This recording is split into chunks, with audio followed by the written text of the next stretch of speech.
If you think every fight in the arena ended in death, you are dead wrong. Real gladiators weren't just sacrificial victims. They were the ancient world's most expensive investment assets. They were so valuable that wealthy Roman women paid a fortune for their sweat and blood just to rub it on their faces as a high-end cosmetic.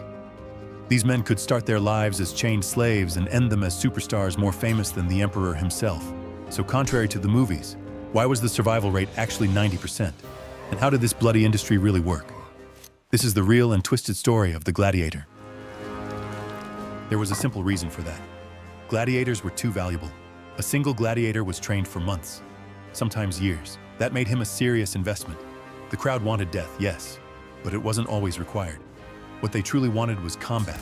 They wanted blood, and the arena gave them plenty. When a gladiator was clearly beaten, the referee often stepped in and stopped the fight. Because this wasn't a massacre, it was a sport with rules. When a gladiator was wounded or exhausted, there was only one move he had to make: raise his index finger. This simple gesture meant, "I yield, spare my life." And the moment that finger went up, the deafening roar of the arena would be cut into silence, leaving the final verdict to the referee and the crowd. Still, low death rates didn't mean an easy life. Endless training, endless fights, slowly destroying the body. That's why the average gladiator lived only about 24 years. So no, the arena wasn't built to kill every gladiator, but it was never built to let them live long either. So how did this tradition emerge in Rome? In fact, gladiator fights were not entertainment in the beginning. In Roman society, it was believed that when a person died, blood had to be spilled for the soul to find peace. Because of this belief, during funerals, prisoners or enslaved people were forced to fight at the graveside, spilling blood in honor of the dead. These fights were not public spectacles. They were bloody rituals offered to the deceased. But over time, Rome grew. The city became more crowded, and these ceremonies began to attract more and more onlookers. People were no longer just witnessing them, they were starting to enjoy them, and that was the turning point. What began as a funeral ritual slowly turned into a spectacle, and then into an industry. Fights were organized more frequently, gladiators were trained systematically, schools were established. The Roman elite invested money into these games, funding bigger and more impressive fights to gain the favor of the people. Some free Romans even chose to enter the arena themselves, chasing fame, money, and glory. And so, a ritual once meant only to honor the dead became Rome's greatest mass spectacle. There were 3 ways to become a gladiator, and none of them were easy. The first path was slavery and captivity. Prisoners of war or enslaved people bought by wealthy Romans were sent to gladiator schools called ludus. There, they were trained for months, sometimes years, until they were turned into fighters. The second path was punishment. Criminals were sentenced to the arena and locked inside these schools, but they were not considered real gladiators. They were given weak weapons, little training, and used purely for entertainment. Most of the deaths in the arena came from these condemned men. The third path was the most shocking of all: volunteers. Free Roman citizens drowning in debt or chasing fame and glory chose to become gladiators. Because in Rome, being a gladiator meant status. The crowd knew your name. Women admired you. Your name was carved into walls. But that fame came at a heavy price. No matter how you entered, once you stepped into these schools, your life was no longer your own. At the beginning, your body was examined. The strong were selected. The weak were rejected or sent straight into the most lethal arenas, where survival was unlikely. And this was only the beginning. Life inside these schools was brutal. You would wake up before sunrise inside a narrow cell. Your bed was hard, the floor was cold, there was no comfort at all. When the cells opened, you were marched into the courtyard, moving closer to the arena. Training began with the first light of morning. Gladiators usually trained with wooden swords heavier than real weapons. The same movements were repeated again and again, until strength and muscle memory became automatic. After training came lunch, and contrary to popular belief, gladiators ate very little meat. Their meals mostly consisted of barley, legumes, and water.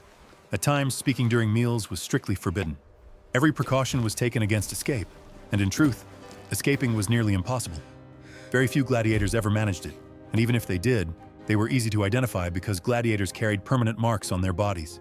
The only real way out of these schools was time. Survive long enough, master your craft, and only then could you earn freedom. Some even stayed on as trainers. After lunch, paired combat training began. These matches were carefully balanced, just like real arena fights, but injuries were common. Fortunately, medical care in these schools was advanced. Doctors treated each gladiator individually. After wounds were cleaned and bandaged, everyone returned to their cells, to think, to prepare, to perform their rituals. Many stories were told about these schools, but one thing was certain: every day looked the same, and every day was hard. For a gladiator, the most important day of all was fight day. On these days, gladiators were washed, oiled, and prepared. Their armor was checked, their wounds were examined. When the moment came, they entered the arena in an organized march, saluting the crowd. Every matchup was decided in advance, and most of the time, fighters were carefully matched to be equal. The goal was not to kill. The goal was to dominate, to draw blood, to prove superiority. But while gladiators were protected investments, animals were not. Lions, bears, elephants, thousands were slaughtered purely for spectacle. In some games, over 9,000 animals were killed. This was entertainment without mercy. Matchups were based on gladiator types. There were 4 main types.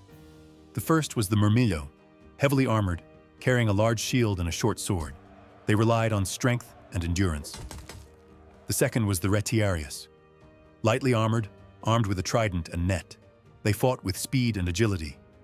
The third was the thraex, a master of aggression, using a short curved sword and a small shield, fast, precise, and deadly. The last was the secutor, the natural hunter of the retiarius. They wore a fully enclosed helmet and carried a large shield. Their armor was lighter than it looked, allowing them to move quickly with a short sword. These different fighting styles were deliberately paired against each other, and when they met in the arena, the result was a spectacle unlike anything else. Because the arena was not chaos, it was controlled violence. These spectacles were watched by thousands, and because the same gladiators fought again and again, they became incredibly famous. Successful fighters were adored by the crowd. Their names were carved into walls. If you were a winning gladiator, Roman women chased after you. They collected their sweat and blood, using it for cosmetics and supposed health benefits. Their faces appeared in mosaics. Small statues were made in their honor. If you were a gladiator, especially a free one, you were among the most famous and respected figures in Roman society. And for some, this system offered something almost impossible: a rise from slavery to hero status. Oh no, gladiators were not disposable victims. They were heroes. They were idols. But every cheer, every victory, every moment of fame was bought with blood, and the arena never forgot its price. And if one day you have the chance to visit the Colosseum, look closely at the arena floor. Because if you pay enough attention, you won't just see stone and sand. You'll feel the echoes of fallen gladiators. And for a brief moment, you might find yourself standing among them.